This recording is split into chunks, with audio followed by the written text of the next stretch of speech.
Sana naman tanggapin na ulit ni Ninya yung tropa pips ko. Ano pa mga hanapin niya? Mabait na. Gwapo pa. At saka, sobrang gentleman na Edison.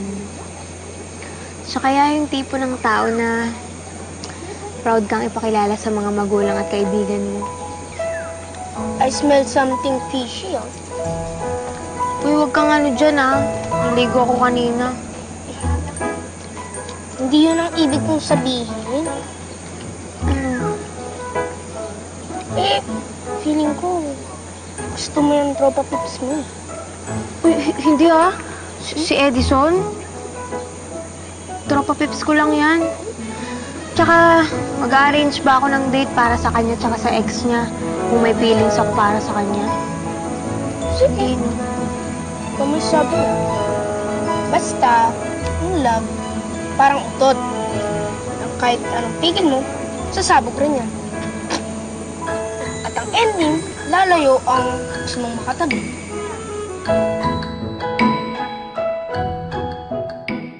Sister Rick, bakit parang hindi ka happy? Diba, yan ang bet mong nangyayari? Oo naman. Happy ako para sa tropa pips ko. Bakit hindi ka nakasmile?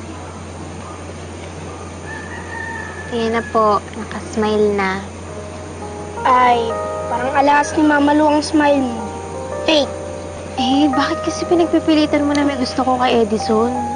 Kasi, weak kong masight na tinutorture mo ang sarili mo. Aminin mo na kasi na bet mo yung pogi mong bestie. Kesa tinutulak mo siya sa iba. Tigilan mo na yung pag-iintriga mo sa akin, ha? Sige, ikaw rin. Pag ready ka na magtapat sa Prince Charming mo, may iba na siyang gusto.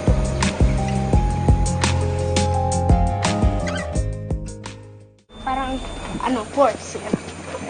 Tapos may ikot to, parang cove. Troops, Ikot, ganun. bakit nag-iisa ka dito? Tapos? Join ka sa amin, no?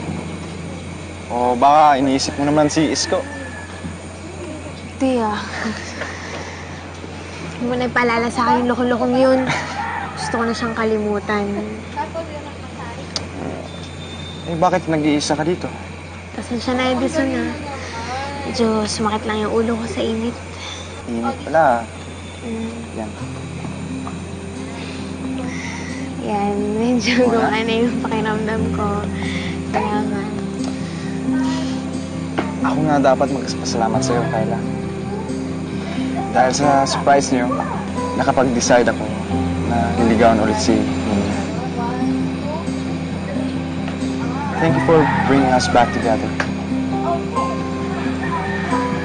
Bawing-bawi ka talaga sa atraso mo sa akin. Oops. Congrats.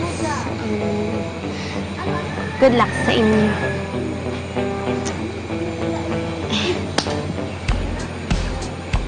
Sige na, kakain na sila. Sige. Ako naman yung lalaki. So, step ka palikod. Here.